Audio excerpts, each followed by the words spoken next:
Magandang gabi. Naantok na ako pero nag-scroll ako dito sa mga YouTube, diyan sa YouTube ba 'yon? Sa mga live ng mga ano na 'yan, tungkol about kay Bongbong Marcos. May isang lalaki na nagdidebate, lalaki at saka babae nagdidebate sila. Yung lalaki, Marcos. Yung babae, Leni. Ang di ko nagugustuhan dito sa babaeng nagsasabi na diktador, 21 years na sinakop tayo ng mga diktador na mga Marcos, ginaganyan niya. Sarap sa bunutan at ingud-ngud at ilang paso sa lupa yung babae na yon. Parang tanga, hindi niya alam kung ano yung mga pinagsasabi niya. Matanda na, hindi niya alam. Napapaniwala siya sa mga maling paniwala. Diba? Nakakabuisit eh. Gaya nung sinasabi nilang diktador, mamamatay tao, Marcos, 21 years, 21 years, si Raulo. Samantalang, yung mga dilawan, almost 30 years na. Mula nung nawala si Marcos, mula nung napatay si Marcos, yung si Ferdinand Marcos na pinakamamahal ng bayan na sinasabing diktador, naghirap na ang Pilipinas. Kaya yung babae na yun, wala siyang kaalam-alam. Bubo talaga. Alam nyo nung si Marcos pa, naabutan ko pa yung yung martial law. Ang martial law, matatakot ka kung may kasalanan ka or may nagawa kang masama. Pero pag sumunod ka naman sa batas, parang dito sa Singapore pag sumunod ka sa batas, hindi ka naman nila aanuhin. Singapore, maganda ang patakaran dito, gustong gusto ko. Kahit na maiwan mo yung gamit mo dyan, di nila kukunin kasi alam nila may CCTV lahat yan. Si Marcos naman noong araw, di ba martial law, pagdating na ng mga alas 7, wala pang alas 7, pasok na kayo sa bahay. Alas 6 pa lang, sinasabihan na kayong papasok na sa loob ng bahay. Kasi, marami nang nagrurunda niyan. Nag-iikot. Ahaba-haba nga nila nakahawak sila ng baril. Sabi ng mga magulang namin, panik na kayo, pasok na kayo sa loob. Sarado na ang pinto, wala nang lalabas. Yan. Noong araw, nung may martial law, wala namang napapatay Alam nyo yung gumagawa ng mga patayan noon, hindi naman ang mga Marcos yun ang may gawa. Alam nyo? Marami kasing mga yung mga taong alam nyo na, mahirap magbanggit. Pero sa totoo lang, pinanganak ako ng July 11, 1969. Kaya 52 years old na ako. Alam ko yon kasi bata pa lang kami noon. Talagang ang martial law madisiplinado ang mga tao. Walang rapist. Walang mga manyakes. Wala ring mga babaero, lalakero noon. Kasi huhuliin din yung mga yan.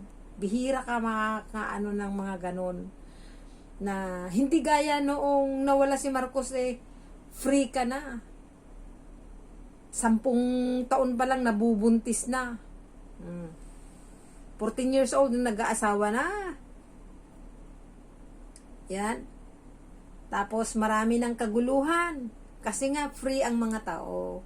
You do what you want and I do what I want. Parang ganon. Noon, panahon ni Marcos, hindi kami nagugutom. Mahirap ang buhay namin noon. Yun ang mga nasubukan ko. Yun ang mga na abutan ko talaga. Na pag wala kaming baon nga Pero pagdating mo sa school, pag recess, mayroon kaming mga bulgur, mga lugaw, mga gatas, 1 kilong gatas. Alam niyo yung gatas na nun? Kalimutan ko ang pangalan na inuuwi namin sa bahay. Sinasabihan nila si Ferdinand Marcos nung magnanakaw. Ang magulang ko pareho silang taga Ilocos ni Marcos yung Ferdinand Marcos. Diba? Alam nyo, sabi nung tatay ko noong araw, nung buhay pa, nung maliliit pa kami, paano daw nagnakaw ang mga Marcos? Samantalang mayaman na tao na yung mga Marcos bago nagpresidente. Yung tubig natin, Marcos, nagpagawa. Diba? Yung kuryente natin, diba? Marcos, ang build yan ng Marcos. Yung daan papuntang Isabela, kung saan sumulpot, yung mga daan na yan, diba? Marcos. Yung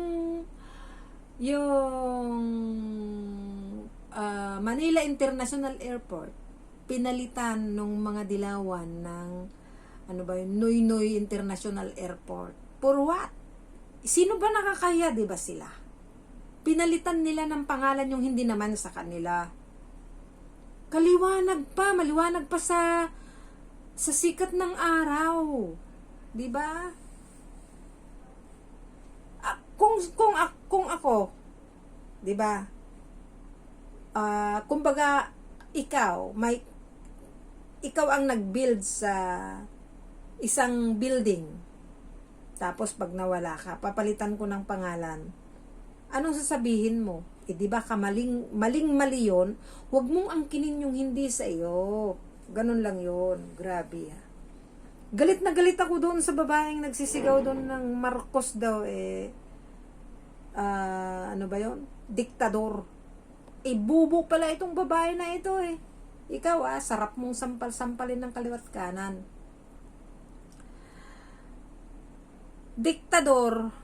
Kung diktador si Pangulong Marcos noong araw, at least may nagagawa siya. Nung nawala ang Marcos, pinalitan ng mga dilawan, anong nangyari sa Pilipinas? Mayroon ba? Ang kuryente, ang mahal-mahal na. Nung bumagyo sa amin, sabi nila, free daw ang isang buwan na kuryente. Nung sumunod na buwan, naningil sila. Doble. Yung 1,500, naging 3,000. Asan yung libre ngayon? Asan yung free? Ginagawa nilang tanga mga tao. Tapos, yung kaming mga mahihirap, diba? Kapag kamag-ani kami, mura ang palay. Mahal naman ng mga bibilhin ng mga abono, mga pang-spray, ang mahal. Kaya ang mga mahihirap na hihirapan Sila, yung mga yayaman, sila na lang yung mayaman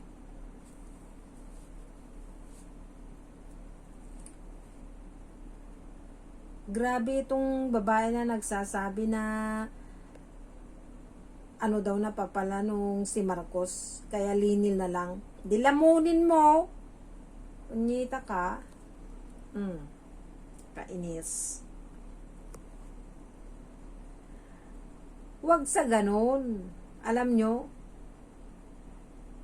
huwag nyo namang ibuntun lahat ang galit nyo kay Pangulo. Namatay na nga yun Siya yung nag-angat ng Pilipinas Hindi nyo alam. Kabubo nyo naman. Siya ang nag-angat sa Pilipinas, sa bansang Pilipinas, na dapat sana tayo mayaman, pero hindi Anong ginawa nila nung sila na ang pumalit sa trono? 'Di ba? Nagpahirap ng magpahirap. Anong pinaglalaban nung babae na yan? Kagagalit. Pinaglalaban mo yung katangahan mo. Panood ko kasi yung nag-aaway doon kay kay yung isa Bongbong, yun namang isa Leni. Di ba kayo nagsasawa sa kahirapan ng buhay sa Pilipinas nang dahil sa mga maling paniwala ninyo? Kita nyo nga lang nung namatay si Ferdinand Marcos, yung pangulong si Ferdinand Marcos, di ba? Ito isipin nyo na lang mabuti. Kahit sinong tao, Kung namatay na ang isang tao, kailangan ililibing sa libingan ng bayani kung doon dapat nararapat. Huwag mo nang ipagdamot yung libingan ng bayani. 'Di ba? Anong ginawa? Hindi inilibing doon. Dahil sila nga, yung sobra talaga yung ano ba yung tawag doon, makasarili. Patay na! Ayaw pang ilibing sa libingan ng bayani. Ano naman magagawa nung patay na kung ilibing mo doon sa libingan ng bayani? 'Di ba? Hindi kung ayaw nyong ilibing sa libingan ng bayani, hindi kayo na lang ililibing doon. Ganun lang 'yun. Hindi na makatao yung mga ginagawa nila sa Pangulong Ferdinand Marcos. Biruin nyo, ngayon ko lang nalaman, noong eleksyon, mag-eleksyon na lalaban si Bongbong Marcos ay si Pangulong Presidente pala Duterte. Nailibing, doon lang pala nailibing si Ferdinand Marcos sa libingan ng mga bayani ng dahil kay Presidente Duterte. Kaya nagpapasalamat din ako kay Pangulong Duterte kasi may puso siya. May puso siya. Hindi siya gaya ng mga iba dyan, mga dilawan na yan, walang puso. Kasi alam nyo kung bakit? Patay na, ayaw pang ipalibing. Kung sila kaya makasubok yung patay ka na tapos lalagay ka lang sa ice, sa freezer ng almost 30 years, kawawang Ferdinand Marcos. Sobrang kasalanan yung mga ginawa nila sa kanya. Kaya magsisi kayo sa mga ginawa nyo. Patay na yung tao, hindi man matahimik kasi naka-freezer pa yung kanyang katawan. Doon nyo na lang i-confer lahat. Hindi yung mga tangan yung isip. Nasisiraan na kayo ng bait. Ano bang pinakain sa inyo? Ako, wala rin naman akong pinag-aralan. Pero pag dugtungin ko lahat-lahat, talagang Marcos pa rin kami. Kung pwede kong sabihin na interto Isabela, Bongbong Marcos yan. Kaya kapag natalo ang Bongbong Marcos, Bongbong, BBM, gulo talaga. Magkakagulo. Kasi kahit saan sulok ng mundo, sa Isabela talaga, mga Ilocano, mga magsasaka na kagaya ko, pagod na sa kahirapan, pinaggagawa nila. Mahal ang bigas, mura ang palay, mahal din ang abono. Kapag ka mag-ani ka, mababagyo pa, ganito pa. Lubog kami sa utang, lubog kami sa kahirapan.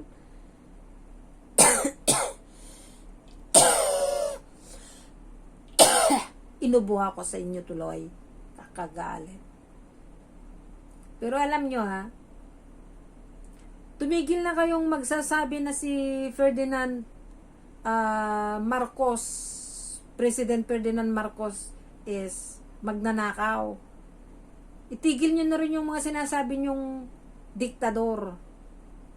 Siyempre, didiktahan niya yung mga tao para magtrabaho. At least, may nagawa siya. Sumusunod yung mga tao. Dahil hindi niya naman niya magagawa lahat ako, hindi ba kita pwedeng diktahan? Kung hindi ko magawa, at least didiktahan ka para sa tama, hindi para sa mali. Huwag kayong ganyan. Nakakaano naman kayo Basta ako, BBM, Sara Duterte kami. Kasi, sila na lang yung natitira na pwedeng maging Pangulo sa Pilipinas, magiging presidente. Pag natapos si Bongbong Marcos, si Sara naman na maging presidente.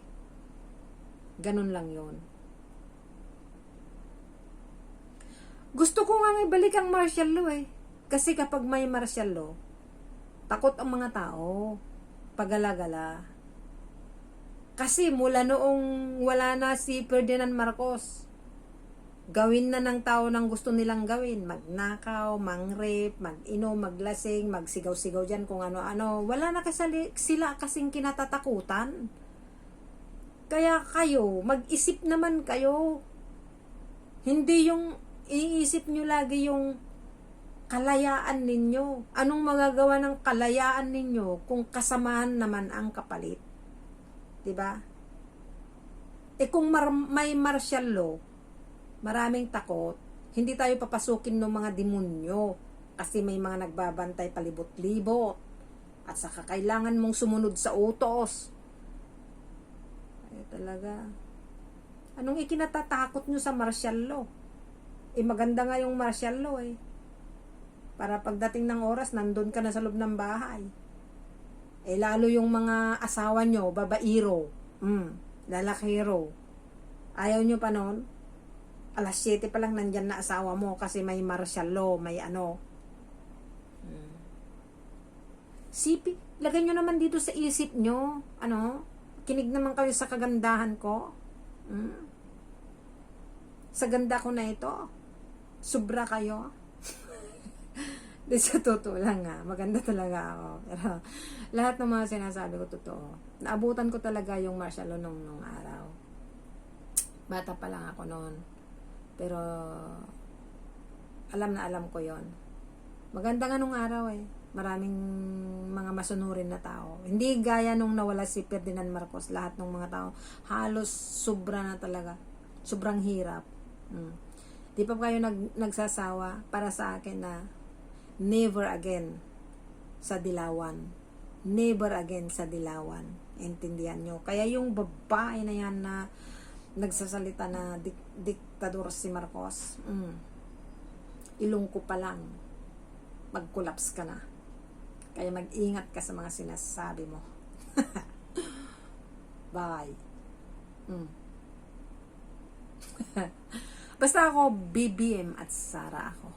Wala nang iba. Okay? At tandaan nyo palagi, kailangan natin mag-isip ng mabuti, mag-BBM na lang tayo, balik ang Marcos sa Pilipinas para umangat. Di ba kayo masaya na narinig natin ulit yung may bagong silang, may bago ng buhay, bagong bansa, bagong galaw, sa bagong lipunan, magbabago ang lahat, di ba? Tungo sa pag-unlad at ating itanghal bagong lipunan. Di ba kayo masaya doon? Ako, pag naririnig ko yan, tuwang-tuwa ako Mula nung nawala si Ferdinand Marcos, si bihira nang marinig yan. Hindi ko pa nga narinig yung mga ano na yan Di ba? Kaya nakakatuwa na ibinalik yung mga kanta na yan. Tuwang-tuwa ako Yung ibig sabihin ng kanta, napakaganda Di ba? Bagong bansa, bagong galaw, sa bagong lipunan, di ba? Magbabago ang lahat tungo sa pag-unlad at ating itanghal Bongbong Sara, di ba? At ating iboto Sara BBM, di ba? Ang ganda. Bago ako aalis, magpa-cute muna ako ng ganito para ipaalala sa inyo na ako ang prinsesa ng mga OFW buong mundo. Maganda at cute. Joke. Hindi naman joke yun, totoo yun. Totoo yun.